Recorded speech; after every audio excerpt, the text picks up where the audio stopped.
আসসালামু আলাইকুম ভাই সাহেব, আমরা এখন আসছি আফ্রিকার জঙ্গলে। তো আমাদের পিছনে এখন আফ্রিকার জঙ্গল না বেটা, অ্যামাজন জঙ্গল। Amazon, sorry.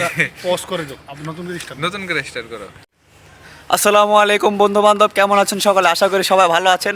তো আমরা এই যে সালিদা গ্রুপের যে মেম্বারগুলো আছি, তো আমরা এই মুহূর্তে চলে এসেছি বাংলাদেশে থাকা এমন একটি জায়গা যেটার কাছে হার মেনে যাবে ব্রাজিলের অ্যামাজন জঙ্গল, ঠিক আছে?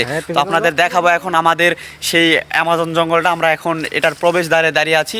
এই দেখুন আমাদের পিছে সেই অ্যামাজন জঙ্গল, ঠিক আছে? তো আপনারা সম্পূর্ণ ভিডিওটা দেখতে থাকুন না টেনে, তাহলে অবশ্যই বুঝতে পারবেন। এই সেই গাছ কত বড় শিবা। হ্যাঁ, এখন আমি কই ওই কোন শিবা দিস। এই দেখেন, এই যে বিশাল একটি গাছ, এটাই মূলত হচ্ছে সেই গাছটা, যে গাছটাতে ওই যে দেবের যে মুভির ভিতরে আমরা দেখেছি, দেব যে গিয়েছিল অ্যামাজন জঙ্গলে, এই গাছের উপরে উঠে সে আশ্রয় নিয়েছিল। এটাই হচ্ছে সেই গাছটা, ঠিক আছে? আর দেখেন ওই গাছটা দেখেন, এটা হচ্ছে সেই একটা ওই যে আপনার যে পাইথনটা ছিল, বিশাল বড় পাইথনটা, সেই পাইথনটার মতো এটা হচ্ছে, ঠিক আছে? এই দেখেন, মানে এই গাছের যে শিকড়, মানে এটা কি বলবো, ব্রাজিলের অ্যামাজন জঙ্গলে এমন কোনো শিকড় আছে বলে আমার মনে হয় না।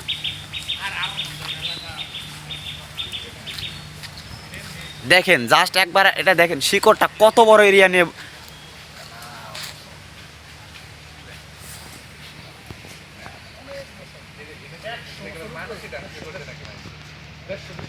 তো একটা গাছের শিকড় যে এত বড়, মানে অবিশ্বাস্য।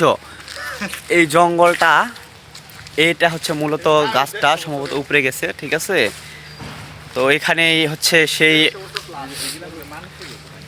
তো বাঁশবাগানটা আপনারা দেখুন, অ্যামাজন জঙ্গলও এর কাছে অনেক ছোট মনে হবে আপনাদের। এই যে দেখেন আমাদের বন্ধু বান্ধবের আমরা সবাই এসেছি। এই আপনারা কিছু বলেন, এই আপনারা কিছু বলেন, জাতির উদ্দেশ্যে কিছু বলতে চান? গাইস, আমি যখন প্রথমে জঙ্গল পরিদর্শনে আসলাম, তখন আমার সামনে একটা বিশাল অজগর পড়ছিল। তার নিঃশ্বাসে আমরা কয়েকজন উড়ে গেছিলাম। এখন সেই অজগরের এই যে এই খোলস, অজগরের খোলসটা দেখান। ওই আমার তো মোবাইল আনি নেই, মোবাইল তো কম্পিউটার রেখে বসে ছবিটা দে, ছবিটা দে। আহ, শিবা বলে